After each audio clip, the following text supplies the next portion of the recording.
앞에 있습니다. 함께 힘차게 외치겠습니다. 시작. 온리원으로 살기라는 제목으로 함께 말씀 나누겠습니다. 긴 인사 제목 할까요? 당당히 당신의 인생은 당신이 생각한 것보다 더 위대합니다. 우리 옆에 있는 분들 3분 이상 이렇게 축복하면서 인사하겠습니다. 당신의 인생은 당신이 생각한 것보다 더 위대합니다. 당신의 인생은 당신이 생각한 것보다 더 위대합니다. 당신의 인생은 당신이 생각한 것보다 더 위대합니다. 아멘. 위대하신 하나님이 우리 인생을 반드시 그렇게 만들어 가실 줄 믿습니다. 그러기 위해서는 오늘 하루 위대하신 하나님의 손길에 붙잡힌 하루로 살아가는 우리 모두가 되어 그 놀라운 인생을 만들어가는 우리 모두가 되기를 주님의 이름으로 축복합니다. 우리 교회에서 1년에 4번에서 5번 정도 우리 온세대 예배로 오후 예배 때 함께 모여서 예배를 드립니다. 온세대 예배 드릴 때마다 제 마음속에서는요, 준비할 때 막 가슴이 쿵닥쿵닥 뜁니다. 그거 너무 행복합니다. 왜냐하면 우리 다음 세대들과 함께 예배 드릴 수 있다는 것이 너무 은혜다, 또 영광이다라는 생각이 들고요. 다음 세대들과 함께 같은 찬양으로 찬양하면서 은혜 받고, 같은 말씀으로 하나님을 바라보고, 또 같은 말씀 안에서 같은 결단하고 또 함께 교제할 수 있는 시간이다라고 해서 오늘 또 우리 온세대 예배로 드리고, 또 앞에 우리 다음 세대들 함께 예배 드리며 축복하는 시간 너무나도 행복합니다. 하나님께서도 기뻐하시는 줄 믿습니다. 예배 뒤에 있을 보물찾기가 기대되는 것이 아니라 오늘 예배 가운데 우리에게 또 우리 다음 세대들에게 심어주실 하나님의 그 위대하신 비전과 또 하나님의 영광을 더 많이 기대할 수 있는 이 시간 되었으면 좋겠습니다. 벌써 2025년이 9월달이 되었습니다. 9월달이면 우리 학교 다니는 친구들은 한 학년을 마무리하는 마지막 학기 2학기를 보내게 되어집니다. 학업에 대한 무게감이 2학기가 되면 조금 더 무거워지는 시기입니다. 특별히 우리 나이 같은 경우는 고3이면 또 입시 또 수시를 시작해서 그 학업에 대한 무게감이 좀 더 많이 느껴지는 시기가 이 2학기입니다. 고3이 아니더라도 올해 학교를 졸업하고 내년에 또 상급 학교로 올라가는 친구들에게도 이번 2학기는 되게 많은 학업의 무게감이 느껴지는 학기가 될 거라고 생각되어집니다. 인생의 무게감을 느낀다는 것은요, 부담이기도 하지만 인생의 무게감을 느끼는 순간부터 우리 인생은 자라나고 성장해가고 성숙해 간다라고 이렇게 이야기할 수 있습니다.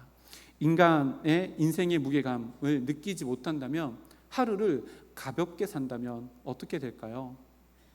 우리의 인생은 오늘 하루 무엇인가 차곡차곡 쌓아 올라가며 살아가는데, 인생의 무게감을 느끼지 못하고 하루를 그저 살아가면요, 기분이라고 하는 바람에 따라서 오늘 하루 아무것도 쌓지 못하는 인생을 살아갑니다. 그리고요, 생각이 부는 대로 그냥 내 마음의 생각대로 하며 오늘 하루를 살아가면요, 무엇인가 쌓을 수 없는 인생을 살아가게 되어집니다. 그래서 인생의 부담감을 느끼고 살아간다는 것은요, 조금의 무게감을 느낄 수 있지만 인생을 더 진지하게 더 의미 있게 살아갈 수 있는 유일한 방법이다라고 이렇게 생각되어집니다. 우리 함께하는 다음 세대들에게 한번 질문해 볼까요? 인생의 무게감이 느껴집니까? 라고 물어보면 초등학생들은 인생이 뭐예요? 라고 물어보겠죠. 인생의 무게감은 둘째치고 인생도 모르는 시기이겠죠. 그러나 우리 인생은요, 그때 당시가 우리가 느끼지 못한다 할지라도 그때마다의 어느 정도의 무게감을 다 느끼며 살아갑니다. 그러면 진짜로 인생의 무게감이라는 게 도대체 뭘까요? 오늘 다음 세대들과 함께 예배를 드려서 인생의 무게감을 풀어서 설명하면 어떻게 할 수 있을까? 말씀 준비하면서 곰곰이 생각해 봤는데 이렇게 설명할 수 있지 않을까?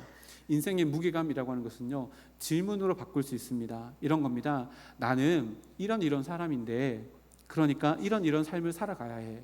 그러기 위해서는 오늘을 어떻게 살아가야 할까? 이 질문을 안고 살아가는 것이요, 인생의 무게감을 가지고 살아간다는 것을 의미합니다. 다음 세대 우리 학생이면 학생의 무게감을 느끼며 살아간다. 이게 어떤 걸까요? 이게 질문으로 바꾸면 됩니다. 나는 학생인데, 학생으로서 오늘 살아간다는 것이 도대체 어떤 일일까? 그리고 이 질문에 해답이 될 만한 인생을 오늘 하루 살아가는 것이요, 학생이라고 하는 무게감을 짊어지고 살아가는 겁니다.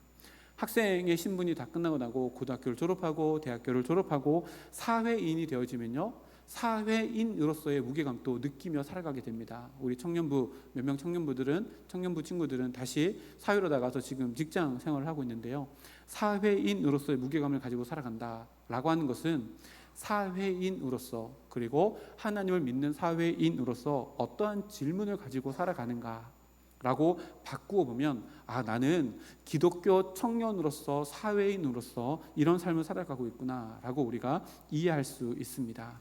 그리고요, 사회인으로 있다가 결혼을 하게 되어서요, 남편이 되어지고 아내가 되어지면 배우자라고 하는 무게감이 또 우리에게 다가옵니다. 그 배우자라는 무게감은 어떻게 할 수 있어요? 질문으로 바꾸면 됩니다. 내가 남편이라면 어떻게 오늘 하루 살아야 될까? 내가 아내라면 어떤 인생을 살아야 될까? 이 질문을 바꾸면 이것이 인생의 무게감이 되고요, 이 무게감은 우리를 성숙하게 하고 성장하게 합니다. 그리고 자녀가 태어났습니다. 그러면 또다시 부모라고 하는 인생의 무게감이 주어지는데, 이 무게감은 어떻게 살아갈 수 있어요? 질문을 통해서요. 내가 부모라면, 그것도 내가 하나님을 믿는 믿음의 가정의 부모라면 우리 자녀들에게 오늘 하루 어떻게 하며 살아갈 수 있을까라고 하는 질문을 안고 살아가는 것이요, 그때 인생의 때마다 인생의 무게감, 또 신앙의 무게감을 가지고 살아가는 것을 의미합니다. 그러면 성경을 통해서 하나님께서 말씀하시는 인생의 무게감은 뭘까? 교회 밖에서 말하는 인생의 무게감과는 분명히 차이가 있을 겁니다. 성경에서 말하는 무게감이 뭘까? 오늘 말씀을 통해서, 한 구절 말씀이니까요, 이 말씀을 통해서 함께 살펴보려고 합니다.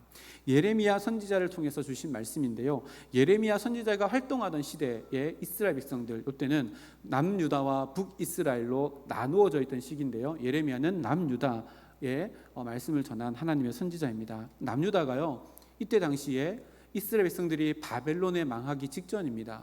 그래서 종교적으로 완전히 타락해져 있던 시대에 예레미야 선지자가 활동을 했고, 종교적으로 무너지니까, 다시 말하면 하나님 앞에서의 나의 관계가 무너지니까 윤리적으로도 도덕적으로도 완전히 무너져 있던 시대가 바로 이 예레미야가 활동했던 시대입니다. 하나님의 입장에서 생각해 보면요, 하나님의 택하신 백성이라고, 그리고 하나님께서 선택해 주신 그 땅에서 살아가는 백성들이지만 하나님의 백성이라고 하는 삶의 무게를 전혀 느끼지 못하고 살아갔던 시대가 바로 예레미야가 활동했던 시대입니다. 인생의 무게감을 질문으로 바꿔보면요, 예레미야 당시에 하나님의 백성들이라고 하는 남유다 사람들은요, 내가 하나님의 백성인데 오늘 어떻게 살아가야 할까라고 하는 질문을 스스로 던지지 않았던 시대를 살아갔다라는 것을 의미합니다. 그렇게 하나님 앞에 인생의 무게감 없이 살아가던 이스라엘 백성들에게 하나님 앞에서 회개하라고, 그리고 하나님의 뜻에 순종하며 살아가라고, 제발 하나님의 백성다운 질문을 하며 살아가라고 메시지를 전한 사람이 예레미야입니다. 예레미야가 별명이 있잖아요. 뭐죠? 눈물의 선지자입니다. 예레미야가 왜 눈물을 흘렸을까요? 그토록 말씀을 전했음에도 불구하고 인생에 하나님의 백성이라고 하는 무게감 때문에 주는 질문을 하지 않고 살아갔던 이스라엘 백성들의 모습 때문에 예레미야가 눈물의 선지자라고 하는 별명을 얻게 됩니다. 예레미야서 다음에 어떤 책이 있어요? 예레미야 애가가 뭐죠? 슬픔의 노래입니다. 너무나도 슬퍼서 나의 민족을 볼 때 인생의 무게감 없이 하나님의 백성다운 질문을 하지 않고 하나님의 백성다운 인생의 무게감 없이 살아가는 자기의 동족을 바라보며 너무나도 안타까워서 애가를 불러서 기록해 놓은 책이 예레미야 애가입니다. 그럼 이스라엘 백성들이 느끼지 못한 인생의 무게감, 하나님의 백성으로서의 무게감이 뭘까요? 오늘 본문 한 절 말씀인데요, 우리 다시 한번 읽어보겠습니다. 우리 앞에 화면에 있습니다. 시작. 너희는 예루살렘 거리로 빨리 다니며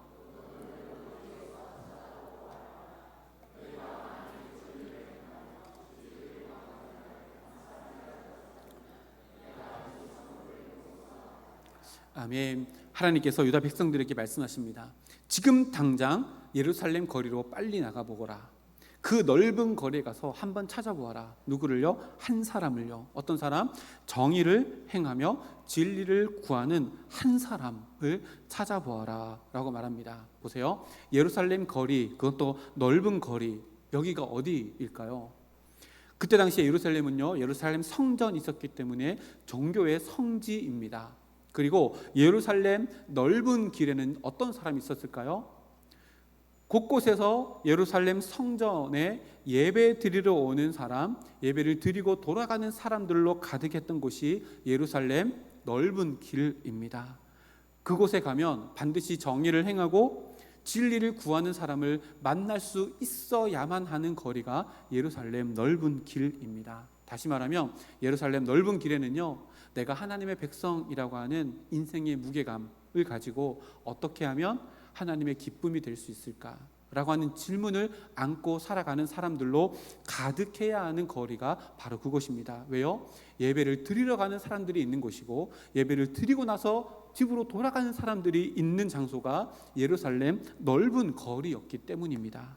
그런데요, 성령을, 정의와 진리를 구하는 사람을 찾아보라 라고 하는데, 정의와 진리를 구한다는 거, 이게 어떤 것을 의미할까요? 쉽습니다. 정의와 진리를 구한다는 것은요, 정의는 하나님의 선하신 뜻을 이 땅 가운데, 내 삶 가운데 만들어가는 것을 의미하고요, 진리를 구한다는 것은 하나님을 구한다는 건데, 하나님과의 관계를 온전하게 만들어가는 것을 의미합니다. 신약으로 표현하면 이겁니다. 하나님을 사랑하고 이웃을 사랑하는 것. 이 두 가지를 행하는 사람, 곧 하나님의 백성이라고 하는 인생의 무게감을 지고 살아가는 것, 그 사람 한 사람을 예루살렘 성전에 올라가며 예배 드리러 가는 사람, 예배 드리고 내려온 사람이 있는 그곳으로 가서 찾아보라 라고 말씀합니다. 있다는 거예요? 없다는 거예요? 지금 남유다 백성들에게는 그런 사람이 한 사람도 없다라고 하는 것을 예수님께서 예레미야를 통해서 이렇게 이야기하고 있는 겁니다. 그러면 여기서 하나님께서 말씀하시는 하나님의 백성의 삶의 무게감, 이 어떤 것인지를 조금 더 구체적으로 보면요, 정의를 행하는 것이고 진리를 구하는 것인데요, 이것에 대한 무게감이 전혀 없이 살아갔다라고 하는 것을 의미합니다. 정의를 행하는 것은 사람과의 관계 속에서 하나님 없는 인생을 살았다는 것을 의미하고요, 진리를 구한다는 것은 하나님께 예배 드리러 가는 그 거리에 있으면서도, 예배를 드리고 와서 집으로 돌아가는 그 거리에 있으면서도 하나님과 전혀 무관한 마음으로 살아갔다라고 하는 것을 의미합니다.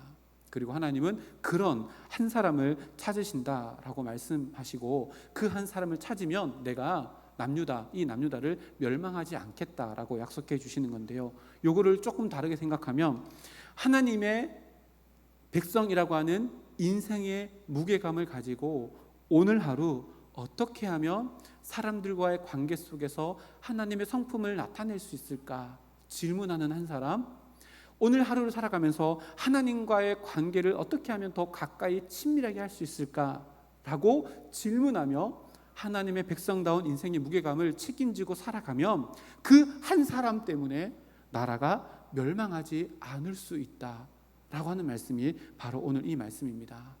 구약 성경에요, 그 전으로 창세기 18장으로 넘어가면 아브라함도요 비슷한 사건을 경험하게 됩니다. 하루는 하나님께서 아브라함을 찾아오십니다. 그리고 소돔과 고모라에 대해서 이야기하십니다. 그 도시에 내가 봤더니 악이 너무나도 팽배하고 많아져서 그 도시에 가서 내가 그 도시를 살펴보고 멸망하게 될 것이다 라고 말씀하셨습니다. 아브라함이 뭐라고 해요? 하나님께 간구합니다. 뭐라고 얘기해요? 하나님, 참으로 의인이 악인과 함께 그곳에 쓸어버리려고 하십니까? 그곳에도 의인이 있을 거 아닙니까? 하나님, 그곳에 의인이 50명이 있으면 그곳을 쓸어버릴 겁니까? 라고 기도했더니요, 하나님께서 아니야, 소돔과 고모라에 의인 50명이 있다면 나는 용서할 거야. 아브라함이 또다시 이야기합니다. 하나님, 50명에서 5명 모자라는 45명의 의인이 있으면 어떻게 하실 것입니까? 그 도시를 쓸어버릴 겁니까? 아니, 45명으로 말미암아 나는 그 도시를 파멸하지 않을 거야. 그 다음에 또요, 아브라함이 40명, 30명, 그리고 20명까지 하나님께 기도합니다. 하나님, 40명은요? 30명은요? 20명은요?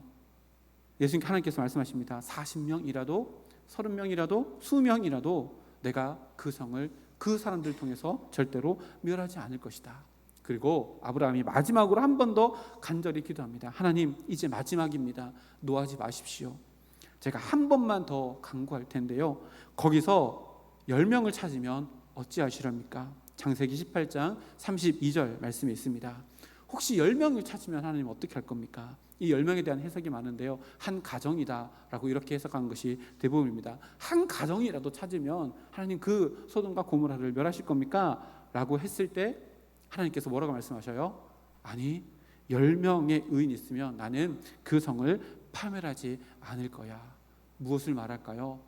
하나님의 백성다운 인생의 무게감을 가지고 살아가며 오늘 하루 하나님과의 관계를 어떻게 하면 온전하게 만들어갈 수 있을까 질문하는 그 한 사람, 어떻게 하면 사람과의 관계 속에서 하나님을 드러낼 수 있을까라고 하는 질문을 가지고 살아가는 한 사람을 하나님은요 너무나도 소중하게 보시고 그가 속한 나라와 민족이든 도시든 그가 속한 어떠한 것이든 절대로 그 한 사람을 통해서 멸망하지 않을 것이다 약속해 주셨습니다. 예레미야를 통해서도 아브라함을 통해서도 약속해 주셨습니다. 그런데 소돔과 고모라 그리고 남유다가 어떻게 됐을까요?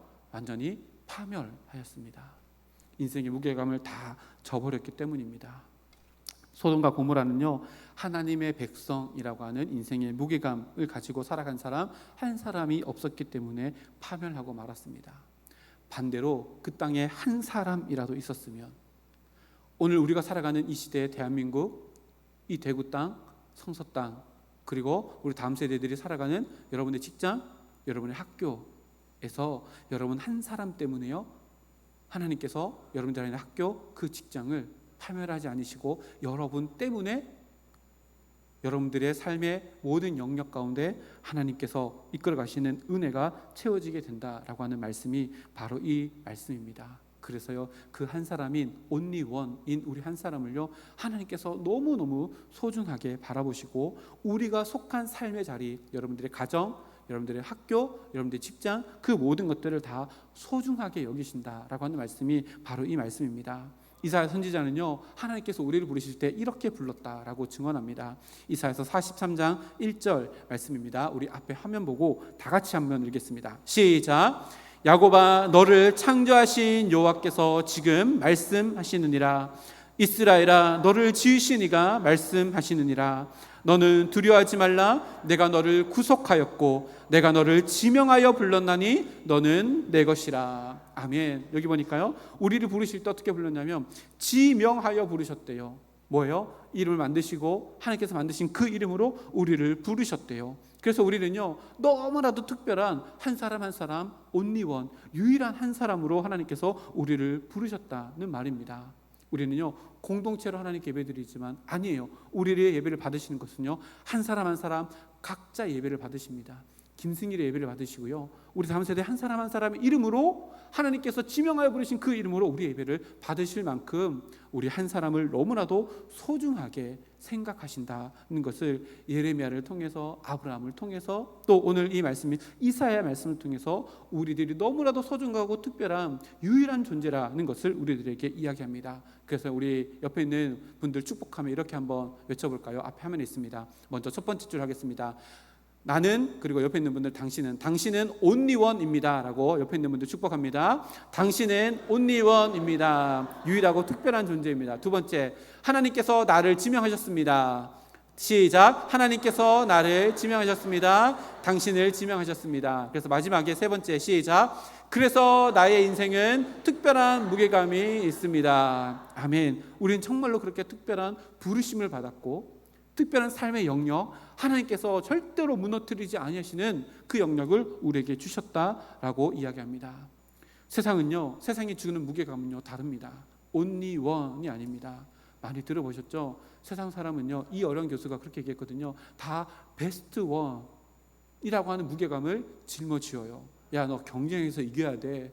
베스트 원이 돼야 돼 라고 이야기합니다. 근데 성경에서 말하는 우리에게 주어지는 무게감은요 베스트 원, 경쟁에서 이기라가 아니라요 너는 이미 벌써 특별한 존재야.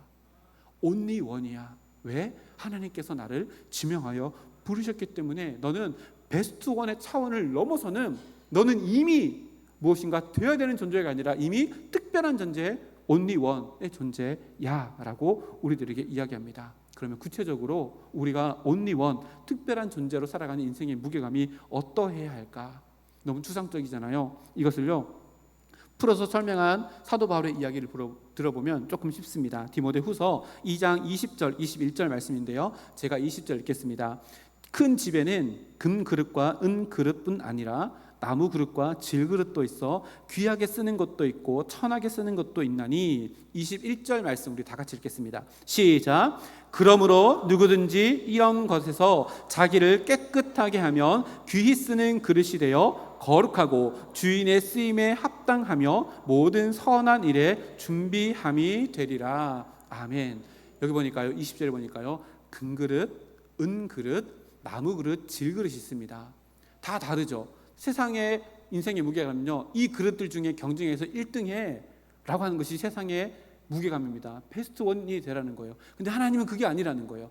금그릇도 은그릇도 나무그릇도 질그릇도 그 자체만으로 다 온리 원, 특별한데 하나님께서 지어주는 인생의 무게감은 그 질감 자체가 아니라요, 깨끗함.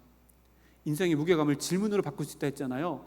내가 하나님의 특별한 온리원, 특별한 존재로 살아간다는 것은요, 이겁니다. 내가 어떻게 하면 오늘 하루 하나님과의 관계에서 깨끗하게 살 수 있을까?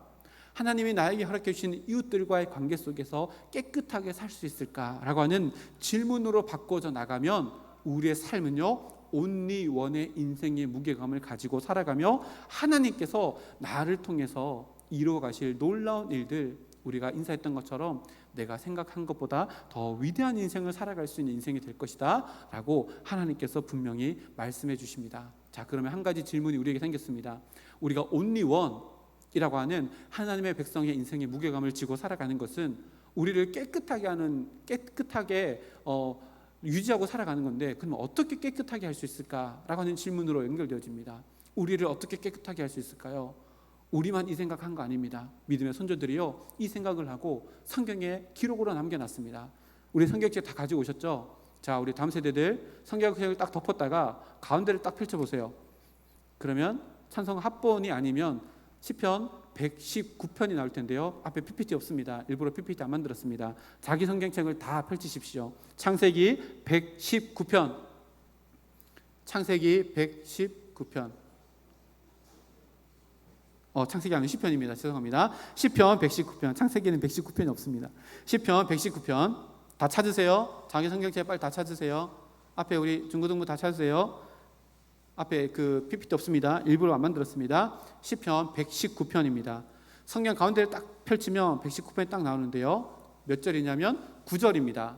9절에다가 자기 성경책이면요, 볼펜을 가지고 별표를 해놓는데 몇 개까지 해놓을까요? 2만 개 해놓으십시오. 2만 개. 그 2만 개가 몇 개냐면 2만 하면 됐다 할 만큼 해놓으시면 됩니다. 2만 하면 됐다 할 만큼 2만 개 별표 해놓으시고요. 진짜 중요합니다. 우리가 only one, 하나님께서 지명하여 부르신 하나님의 백성으로 살아가기 위해서 어떻게 하면 청결하게 살아갈 수 있을까라고 하는 질문을 안고 살아가야 되는데, 그 답이 이겁니다. 시편 119편 119 9절입니다. 우리 두 번 힘차게 읽도록 하겠습니다. 시작. 청년이 무엇으로 그 행실을 깨끗하게 하리이까? 주의 말씀만 지킬 따름이니이다. 한 번 더요. 시작. 청년이 무엇으로 그의 행실을 깨끗하게 하리이까? 주의 말씀만 지킬 따름이니이다. 아멘. 어떻게 우리가 only one이라고 하는 하나님께 주신 특별한 존재의 인생의 무게감을 지고 살아갈 수 있어요? 하나님의 말씀을 붙잡고 내 마음을 청결하게 함으로 그 only one이라고 하는 특별한 존재의 인생의 무게감을 짊어지고 살아갈 수 있습니다. 그러니까 뭘 놓치면 안 돼요? 하나님의 말씀을 놓치면 안 됩니다. 우리 중고등부, 초등부, 또 우리 청년들을 비롯해서 우리 모든 성도님들, 말씀을 놓으면요, 제가 이렇게까지 단호하게 표현합니다. 말씀을 놓으면요, 인생을 놓는 것과 똑같습니다. 왜요? 말씀 없는 인생은요, 영원할 수 없기 때문에 그렇습니다. 말씀 붙들고 신앙생활하고요, 말씀 붙들고 사회생활 해야 되고요, 말씀 붙들고 남편으로, 배우자로 살아가야 되며, 말씀 붙들고 부모로 살아가야 되고요, 말씀 붙들고 자녀로 살아가야 됩니다. 말씀 붙들고 학생으로 살아갈 때에 우리는 어떤 존재가 되는 거예요? 베스트 원의 존재가 아니라요, 그거는 이미 넘어서야 됩니다. 우리는 only one, 하나님께서 나를 특별한 존재로 불러주신 그 아름다운 인생의 무게감을 가지고 살아갈 수 있습니다. 그 주중에 우리 청년들 먼지 털고 주일날 성경책 들고 오지 말고, 우리 중고등부 친구들 한 번도 성경책 펼쳐보지 않고 주일날 오지 말고 말씀 펼쳐가지고 한 구절이라도 묵상하고 공부도 하고 일도 하고 하루를 시작하여서요, only one으로 살아가는, 하나님께서 나에게 주신 인생의 무게감을 제대로 지고 살아가서 제일 의미 있고 값지고 무게감 있고 진지한, 그래서 보람되고 하나님께 칭찬받는 인생을 살아가는 우리 모두가 되기를 주님의 이름으로 축복합니다. 그렇게 살아가면 어떤 일이 일어나요? 어떤 일이 일어나요? 하나님께서요, 그 한 사람을 발견하는 그 도시, 그 학교, 그 회사는요, 하나님께서 뭐 하신다고요? 멸망하지 않고 지켜주신대요. 여러분들이 속하는 모든 곳에 여러분 때문에 그곳을 하나님께서 지켜주신 은혜가 여러분들 인생 가운데 채워져 나가게 될 것입니다. 우리 다음 세대를 비롯해서 우리 모든 성도님들이 이런 정말로 멋진 인생을 살아가는 우리 모두가 되기를 주님의 이름으로 축복합니다.